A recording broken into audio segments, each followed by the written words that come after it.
The world's first underground railway opened in London in 1863.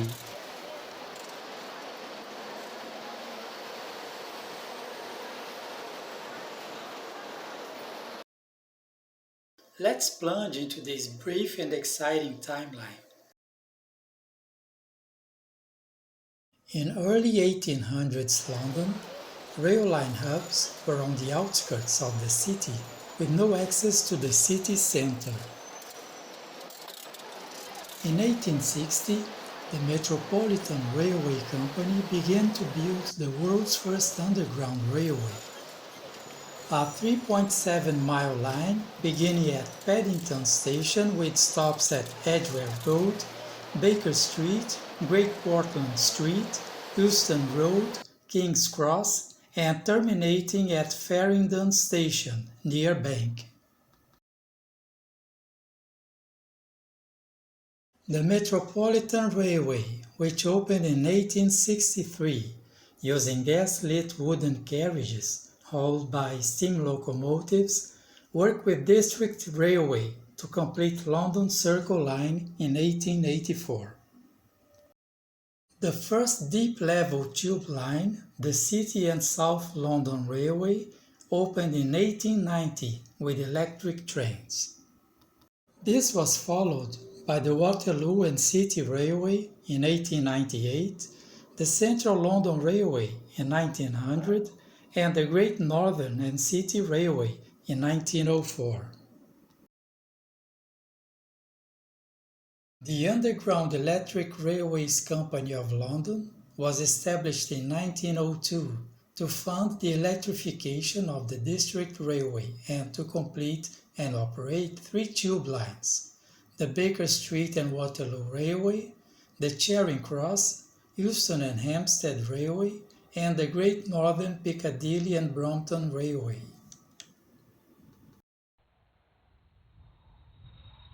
World War I delayed extensions of the Bakerloo and Central London railways, and people used the tube stations as shelters during air raids in 1915.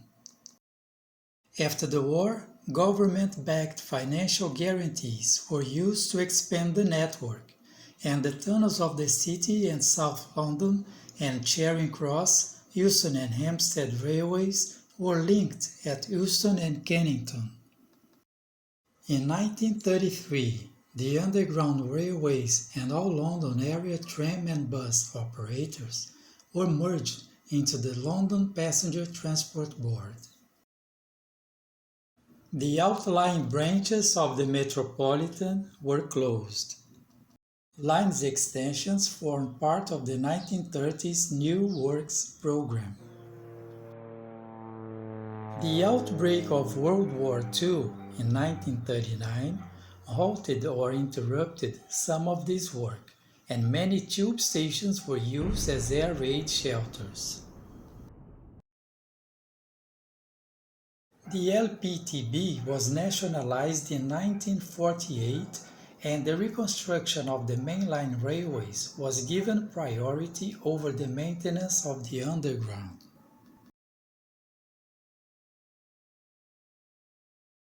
In 1953, an unpainted aluminium train entered service on the District Line, and this became the standard for new trains. In the early 1960s, the Metropolitan Line was electrified as far as Amersham, and steam locomotives no longer hauled passenger trains.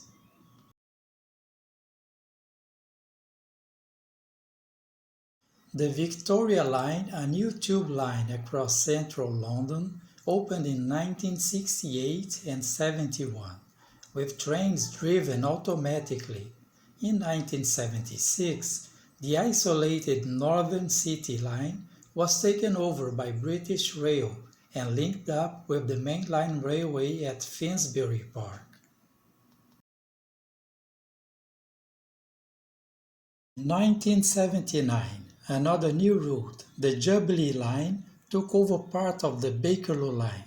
It was extended through the Docklands to Stratford in 1999. Under the control of the Greater London Council, London Transport introduced in 1981 a system of fare zones for buses and underground trains that cut the average fare. In the mid-1980s, the travel card and the capital card were introduced.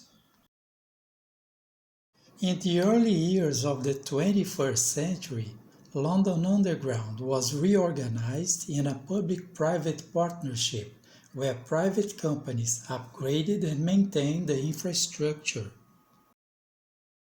In 2003, control passed to Transport for London, and following financial failure of the infrastructure companies, had taken full responsibility by 2010.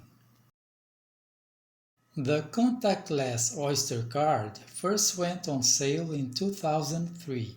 The East London line closed in 2007 to be converted into a London Overground line, and in December 2009, the Circle line changed from serving a closed loop around the center of London to a spiral also serving Hammersmith.